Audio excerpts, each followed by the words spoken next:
Bonsoir à tous, bienvenue à ce flash d'information. Demain lundi 18 mai, les enseignants et les élèves de l'intérieur du pays reprendront le chemin de l'école. Pour faciliter leur retour dans leur zone, le ministère de l'Éducation nationale organise des convois en partenariat avec les ministères des Transports, de la Sécurité et de la Santé. Ces voyages qui ont débuté aujourd'hui dimanche s'effectuent selon les normes sanitaires en vigueur et concernent les enseignants, le personnel administratif et les élèves. L'école rouvre ses portes, les lieux de culte aussi, à la grande joie des fidèles. Le Conseil national de sécurité, vous le savez, a décidé d'un réaménagement des mesures de restriction de rassemblement qui passent de 50 à 200 personnes. Ce dimanche, la mesure a été respectée dans les églises et visitée par nos reporters. Les fidèles chrétiens, catholiques, évangéliques, méthodistes ont afflué pour louer Dieu et surtout l'implorer pour combattre ce virus mortel. Patricia Omouetia. Au sein de la paroisse Sainte-Monique du plateau d'Ocuy, une soixantaine de fidèles, masqués et espacés d'environ 1 mètre les uns des autres. Ils assistent à la célébration. Ce dimanche, c'est 4 messes éclatées dans différentes salles de la paroisse. Le nombre varie entre 50 et 80 personnes. À la paroisse Jubilé de Cocody, même stratégie. Ici également, les mesures barrières sont respectées. Ce matin, ce que vous voyez, il y a plusieurs cultes. Nous sommes maintenant au 3e culte.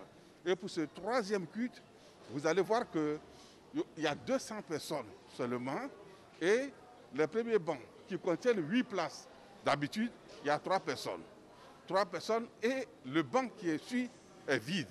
Et c'est au 3e banc qu'il y a des personnes. C'est dit que nous respectons les décisions prises. Ici, c'est chiffré aux alentours de 10 000.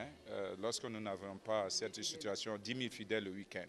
Mais avec ce que nous vivons, bon, on accepte, tout ça c'est la volonté de Dieu. Même à l'église, ce n'est pas forcément 200 personnes. La première messe à 6 heures, nous n'avons pu atteindre les 200 personnes. Voilà. Mais c'est bon parce que ça permet de respecter cette distanciation sociale. Pour les fidèles, c'est un soulagement que de pouvoir revenir dans les lieux de culte.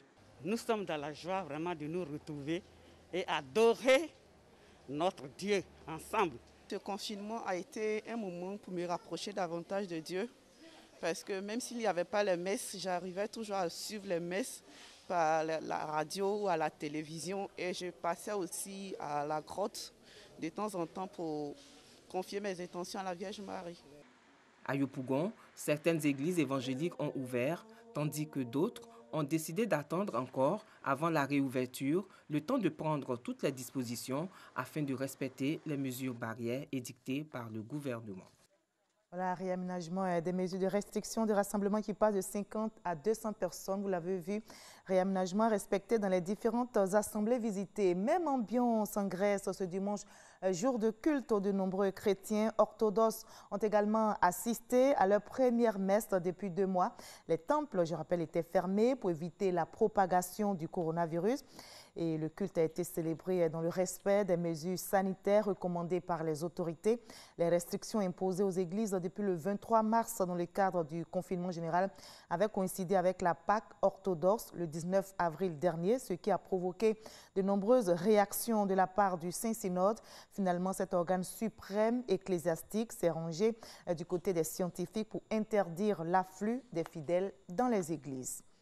Levée du couvre-feu, réouverture des maquis et restaurants, autant de décisions que, compte tenu de savourer les populations à Abidjan et comme à l'intérieur du pays, elles se réjouissent pour le démarrage de leurs activités. Les restaurateurs, tenanciers de maquis ont fait le grand nettoyage dans leurs espaces pour accueillir leurs clients après des semaines de fermeture. Mais comment s'est déroulé ce premier jour de réouverture à l'intérieur du pays? Notre correspondante Eve Boué a fait le tour de quelques lieux de la ville de Djiglo. Nous ferons le constat dans l'édition de 20h.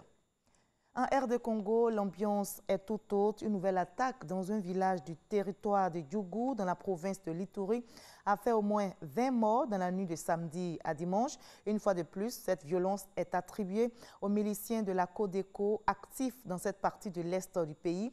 Parmi les victimes, il y a notamment des enfants, des femmes et des personnes âgées.